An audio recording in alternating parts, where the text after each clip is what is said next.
여성시 번역하기에 사실 기쁨을 말씀드려야 되는 슬픔을 말씀드린 이유가 있습니다. 그 말씀을 드릴 텐데요. 여성시 번역하기가 한 단어 하나하나가 다 저희한테 너무 중요했는데요.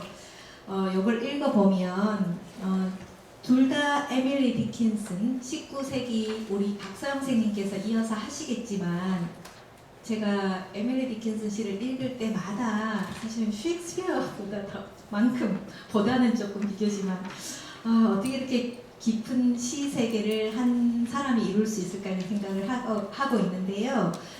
첫 번째 여기 프로시딩즈에 보면 두 번째로 된 거인데요. 간단하게 먼저 읽어볼게요. 헬렌 헌트 잭슨이라는 친구한테 보낸 에밀리 디킨슨의 편지예요. Would it be of any use to ask you once more for one or two of your poems to come out in the volume of No Name Poetry, which is to be published before long by Robert Sprouse. 로버트 형제가 곧 출간할 No Name Poetry 무명 시집에 너 시 한두 편 실어도 될까 이런 거죠. If you give me permission, I will copy them, sending them in my own handwriting. 허락해주면 내가 직접 내 글씨로 써서 이제 보낸다는 얘기죠. And promise never to tell anyone, not even the publishers. 아무한테도 얘기 안 할게. 이 출판하는 로버트 브로더스한테도 아무한테도 얘기 안 할게. Whose the poems are, 누구 시인지. Could you not bear this much of publicity? 이 정도 공개는 참을 수 있겠지. Only you and I would recognize the poems. 너하고 나만 아는 거야. 이렇게. 이름 없이 퍼블리시 해주는 걸 엄청 큰 무슨 고마운 줄 알아라 이런 어떤 이야기죠.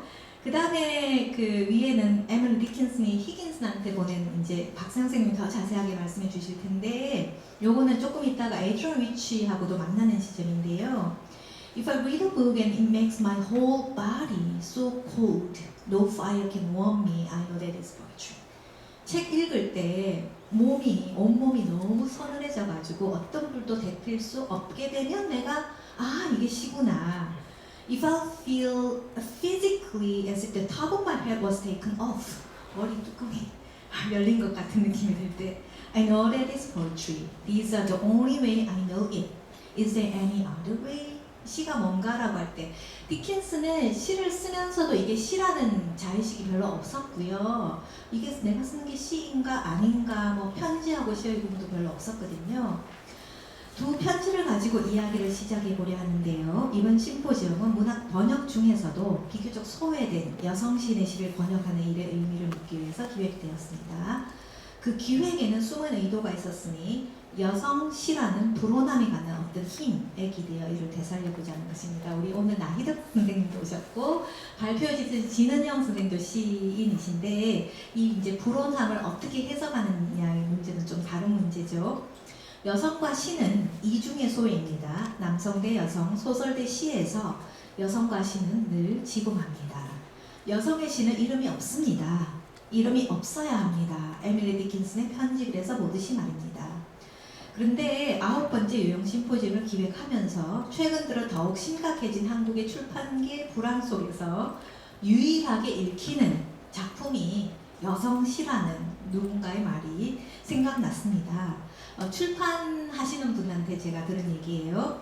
최근에 출판 유통에서 그나마 팔리는 작품들이 여성시라는 걸 들었는데 그것은 환청이었을까요? 잘못 전달된 오보였을까요? 여성의 시를 번역하는 일은 어떤 것인지 여성시 그것도 남성 번역가가 아닌 여성 번역가들 찾아가지고 목소리를 모아봄으로써 지금 세계에서 여성과 시라는 이중의 소외가 절묘하게 소비되는 현상과 그 의미를 짚어보고자 했던 것입니다. 그런데 이제 기획이 갑작스럽게 저희가 다 글을 이제 써서 우리 김원빈 선생님한테 보내야 되는 시점에 제가 아마 글을 꼴찌로 보냈을 거예요.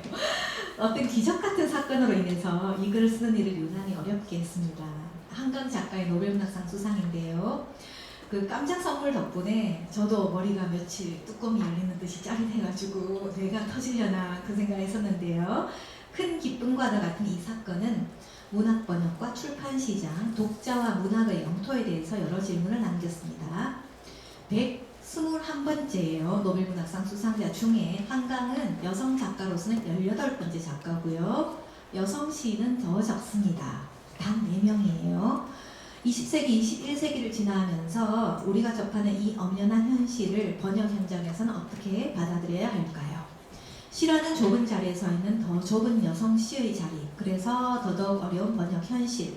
제가 처음에 시번역 하려고 할 때 박사학위 받고 막 돌아왔을 때인데요.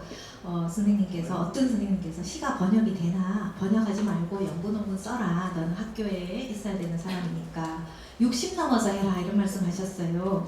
제가 어지간하면 말을 잘 듣는 편인데 네 그러고는 말을 안 들었죠. 어른의 말씀 듣지 않고 이제 마음의 선택을 했는데요. 지금 생각해보면 제가 만약에 그때 그냥 선생님 말씀을 곧이 곧대로 들었으면 시를 계속 번역을 못하고 있었을 것 같아요. 그래서 그때 용기들을 감히 싸다듬어 주고 번역은 저 혼자 하는 것이 아니기 때문에 꼭 수용을 씁니다라고 했고요. All given and always give or lose nothing 넘어가기 전에 이게 자꾸 꺼지네요. 네, 이제 그 다음 제가 조금만 요 배경을 이제 그 뮤리엘 루카이죠. 참 죄송합니다. 죄송합니다. 루카에서 넘어가기 전에 조금만 그걸 더 실감나게 그냥 보여드리면요. 19세기 여성은 가정의 천사, 19세기 여성은 두 가지 개념, 가정의 천사 아니면 거리의 여성이었어요. 그래서 결혼 전에는 아버지에게, 결혼 후에는 남편에게 속한 존재였고요. 그 당시에 여성의 아이디어라는 이상적인 역할은 엄마, 그 다음에 아내였죠. 그래서 여성들에게 글쓰기는 secondary form of activity예요. 해봤자 이거는 부차적인 일이었고 풀타임 라이터가 되는 우리 한강 작가도 대학에 계시다가 풀타임 라이터를 선택하셨고 계속해서 생계의 어떤 그 뭐랄까 불안감 속에서 글을 쓰셨고요. 여기 보면 Sense and Sensibility 여러분들 다 아시는 제인 오스틴이라는 정말 유명한 그 소설가도 처음에 낼 때 여기 By a Lady 이름 없이 내셨거든요. 그래서 여성 작가들의 글쓰기는 너무나 부차적인 일이었고 여기 보면 에밀리 브론테 여러분들 다 폭풍의 언덕 아시잖아요. 그 브론테 세 자매가 다 너무나 유명한 정말 위대한 작가인데 이 세 자매가 시를 또 낼 때는 제가 이제 시가 이중의 소외라고 말씀을 드렸는데 우리 시인도 앉아 계시지만 시집을 낼 때는 샬롯 에밀리 앤의 가장 가까운 남자 이름을 가지고 남자 삼형제가 내는 것처럼 시집을 냈고요. 다 잘 아시는 19세기 정말 좋은 소설가 조지 엘리엇 같은 경우도 조지가 메리 앤 에반스의 그 가짜 이름이죠. 가짜 이름 했고요. 조지 상 같은 작가 같은 경우도 이제 가짜 이름을 쓴 거죠. 그 다음에 에밀리 디킨슨 1830년 에밀리 디킨슨이나 어떤 그 다른 19세기에 디킨슨하고 월 윗먼을 얘기하는데 월 윗먼은 정말 가난한 가정에서 성장해가지고 윗먼이 세상을 떠날 때는 미국의 가장 위대한 시인이 되어 있었는데 에밀리 디킨슨은 너무 좋은 가정에서 교육받은 사람이었음에도 불구하고 무명 작가로 아까 제가 읽어드린 그 예로 그렇게 살아갔죠. 삼형제 이제 유일한 사진 하나 더 있는데 그거는 제가 싣지 않았고요. 1830년 디킨슨이 태어난 1830년이 얼마나 문명으로 치면 미국은 앤드류 잭슨 대통령이 그 The Age of Manifestation 미국의 운명 이제 새로운 국가를 건설하는 그 아이디어라는 어떤 그 이상에 이제 밀어붙일 때고요. 프랑스에서는 7월 혁명이 발생했을 때고요. 영국 같은 경우도 퀸 빅토리아가 이제 1837년에 이제 즉위를 했으니까 얼마나 문명사적인 어떤 그 스케일에서 보면 엄청나게 발전된 시대인데 여성들은 이름을 내지 못하고 글을 써야 했었고요.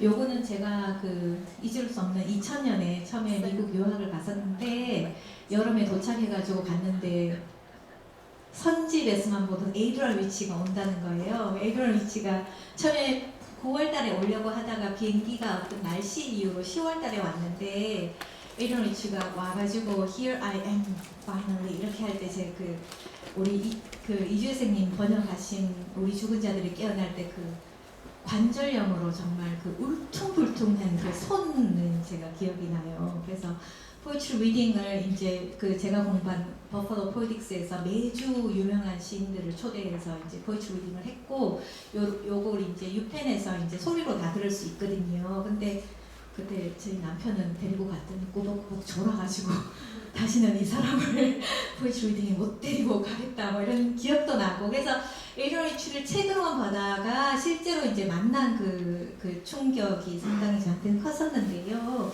시가 어떤 대학 커리큘럼 안에서 시인이 어떤 방식으로 액티브하게 어떤 대학의 프로그램 안으로 흡수되는가 하는 그런 생생한 경험을 했던 사례여서 제가 가지고 왔고요. 제가 이제 뒤에 사진들도 보여드리겠지만 에밀리 디킨슨 같은 경우 그 당시에 저렇게 큰 집에서 정말 아버지나 뭐 이렇게 명문가의 딸이었는데 에밀리 디킨슨이 시를 쓰던 책상은 저 책상 디킨슨 생가에 가면 2층에 저렇게 작은 책상에서 시를 썼고요. 그 다음에 여러 다른 작가들의 책상을 한번 보시면 여성 시인이 된다는 거는 저 수많은 생활 속에서 이제 여러 무질서한 깨끗한 누가 치워주는 그런 이제 책상이 아닌 거죠. 그걸 가지고 왔습니다. 그래서 이제 여기 가기 전까지 여성 시번역의 기쁨인데요. 돌아보니 시번역을 제가 슬픔을 이야기할 때는 조금 이따 말씀드리겠지만 시번역은 정말 번역가로 살 수가 없습니다. 현실적인 문제도 좀 말씀을 드리려고 했던 거고요. 시번역 권한 두 소중한 은사님이 계신데요. 찰스 번스틴 아까 제가 보여드린 포이트리 웬스데이 4 시리즈를 이제 이끌어 가신 분이고요. 영한 번역 권하신 분이 유명숙 선생님인데 가장 큰 이끌림은 누가 시켜서가 아니고 시 자체에서 왔습니다. 이렇게 좋은 한국시가 많은데 제가 박사 공부하던 때 한국시가 외국어로 거의 번역이 되지 않았고 번역가도 많지 않았고 좋은 시를 소개해주고 싶다는 열망으로 이제 인바운드, 아웃바운드 번역을 다 하고 있는데요. 문학 번역이 뭘까 이런 질문을 이제 할 때마다 이제 제가 고민을 하는데 여성 작가란 무엇이고 시란 무엇인가. 제가 남성 시인의 시를 번역할 때랑 여성 시인의 시를 번역 좀 다르거든요. 진은영 선생님이 이제 번역 기꺼이 다리가 되는 일이라고 제가 번역해야 되나 막 이렇게 고민스러울 때 선생님 말씀 항상 떠올리는데 여기 오늘 모인 번역가, 작가, 시인 연구자들 그러니까 이게 전업 번역가도 아니고요. 연구를 같이 하면서 아니면 창작 활동 같이 하면서 이제 번역 하시는 분들인데요. 왜 이 좁은 영포를 선택했을까? 이제 이게 제가 방금 말씀드린 여성의 어떤 시를 쓰는 여성의 삶이라는 거죠. 로세티 디킨슨을 거쳐가지고 한 여자가 자기 삶의 진실을 말한다면 어떤 일이 일어날까? 세계는 터져버릴 것이다 라고 말한 우리 박선아 선생님 말씀해 주신 뮤엘 루카시오, 그 다음에 앤 섹스턴 같은 경우 밤에 마녀가 되어야 했던, 낮에는 애 키우고 밥하고 빨래하고 이러면서 이제 하다가 밤에 바뀌는 다락방에 미친 여자들이었다고 말씀드렸는데 제인의 버서 메이슨처럼 진짜 다락방에 갇히지는 않았지만 디킨슨은 아직도 흰옷 입은 여인으로 이제 고착되어 있어요. 디킨슨의 시를 가지고 글을 쓸 때 이제 저는 그걸 생명력을 이제 살다가 그 당시에 구체적인 everyday life를 살다가는 이제 사람으로 저는 항상 이제 생각하는데요. 디킨슨은 손에 물 마르는 날이 없을 정도로 빵을 굽고 정을 가꾸고 집안일을 하면서 이제 미친 듯이 글을 썼죠. 글은 가꾸고 돌보는 일만큼 그의 숨구멍이었던 것 같아요. 유복하고 신앙심 깊은 가정에서 태어나 권위적인 아버지와 헌신적이나 신경질적인 어머니 밑에서 성장하고 많은 책을 읽으며 저마다의 우주를 꿈꾸고 만들지만 삶은 로리드건, 디킨슨의 리치까지 다 비슷한 그 궤적인 것 같아요. 한 구석에 세워져 있어야 했던 여성들. 실비아 플라스 같은 경우도 뭐 결혼하기 전에는 남편보다 더 유명한 시인이었지만 이제 일종의 집안의 천사로 갇히는 것 되잖아요, 그죠? 시를 번역하는 일이 시를 쓰는 일보다 더 힘들었다고 진은영 선생님이 고백하셨는데, 시인 번역가는 자기 안에 도사된 시인을 누르고 번역가가 되는 것이 이제 힘들었다고 이제 하셨는데요. 여기서 이제 창작과 번역에 갖는 거리와 차이가 있는 거죠. 번역은 원작을 되살려내야 되고요.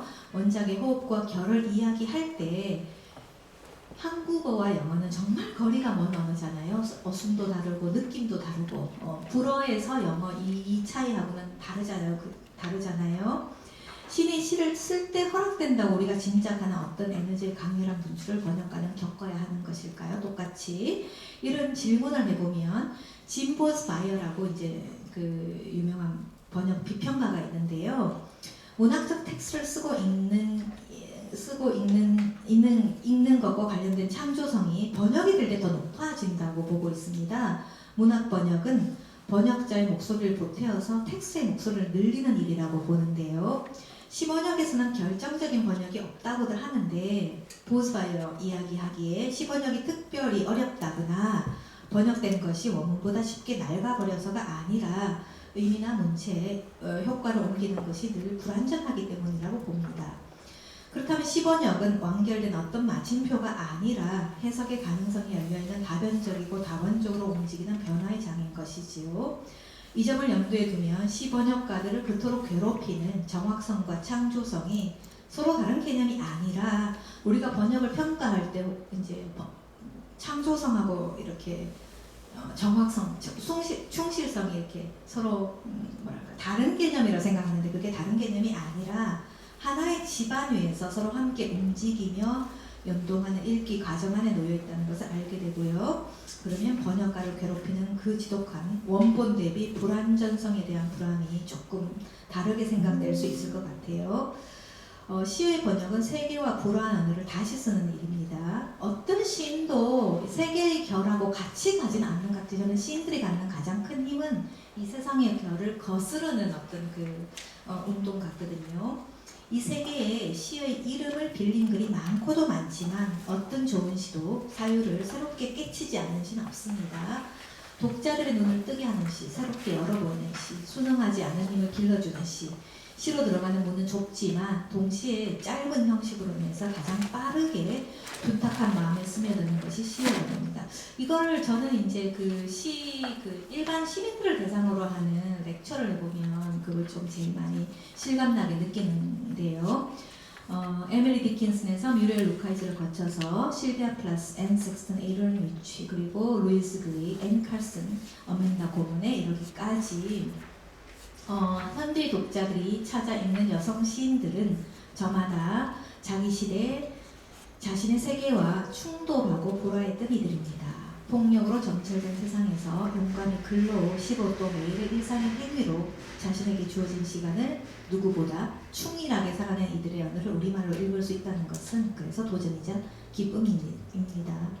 녹화에서는 정의를 위해서 올곧게 헌신한 시인이어서 파시즘과 싸우려고 대서양을 건넜고요. 먼 나라 동방의 한 시인을 그 김지아 시인이 박정희 이제 정권 아래 거의 사형에 이제 처할 위기에 있을 때 김지아 시인을 구하기 위해서 국회 앞에서 기다리고 있었던 시인이고요. 실비아 플라스, 누구보다 재기 넘치는 사람이었죠. 디킨슨과 플라스는 꿀벌이를 유난히 좋아하는 공통점이 있고요. 리치는 시절이 여성에게 보고하는 한계와 압박들을 시의 언어가 만든 연대를 통해서 이겨내고자 했습니다.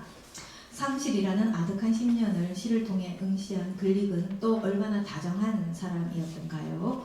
학자로서 언어를 탐색하는 방식이 고고학자로 산 앤 칼슨은 또 얼마나 사랑스러운가요? 아까 우리 앤 칼슨의 그 뒤에 이제 책장을 봤는데요.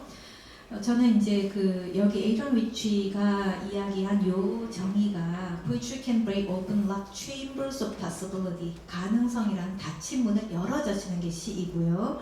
Restore numbed zone to feeling, 감각의 마비된 영역을 이제 마비된 영역을 감각으로 이제 다시 복원시키는 거죠. Recharge desire.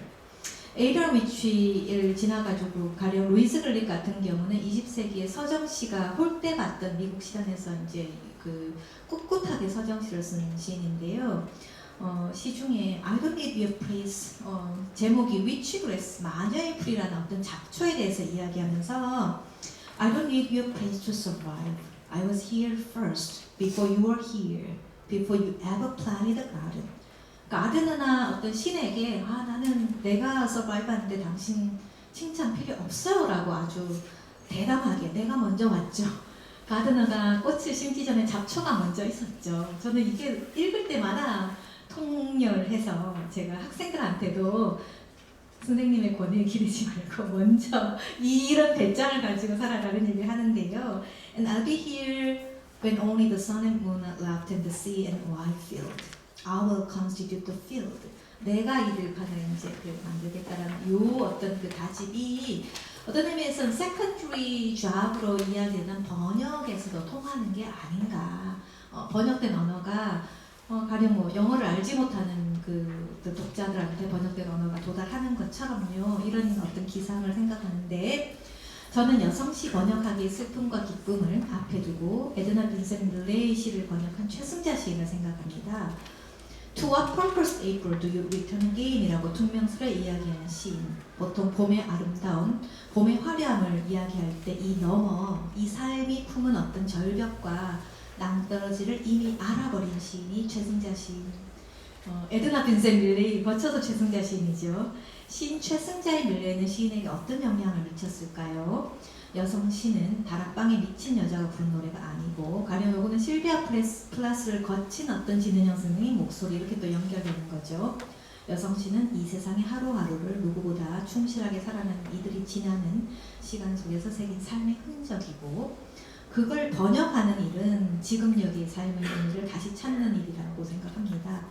그런 점에서 여성시 번역하기에 이른 우정과 환대가 없다면 불가능한 일일 것입니다.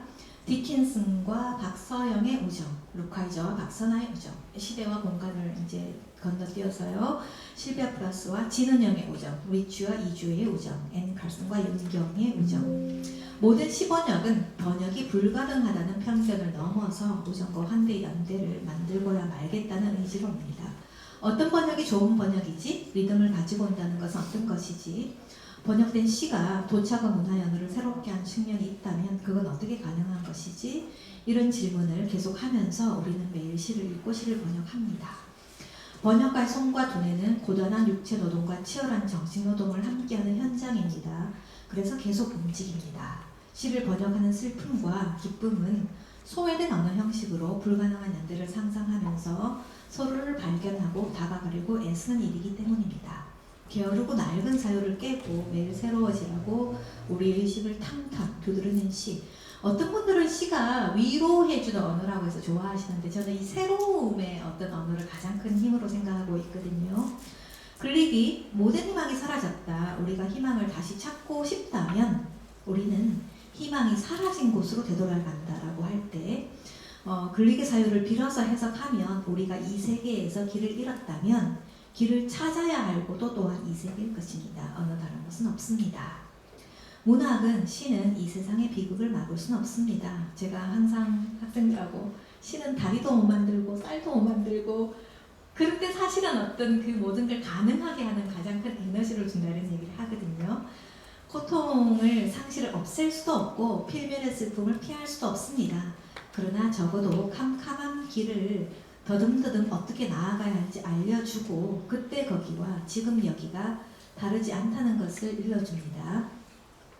시는 생성의 언어이기 때문이지요. 그리고 이 모든 것 위에 완전히 낯선 다른 두 세계, 다른 언어, 다른 시공간을 이토록 분명하게 가로지르는 번역이 없다면요. 번역이 없다면 우리는 서로를 알지 못하고 지나쳤을 것입니다. 바벨탑에 서로 다른 언어 위에서 영원한 타인으로 남을 것입니다. 고단한 번역을 계속하는 이유입니다. 이렇게 이제 제가 저는 일종의 이제 시작하는 글로 이렇게 쓸 거예요. 감사합니다. 웃어주셔서. 감사합니다.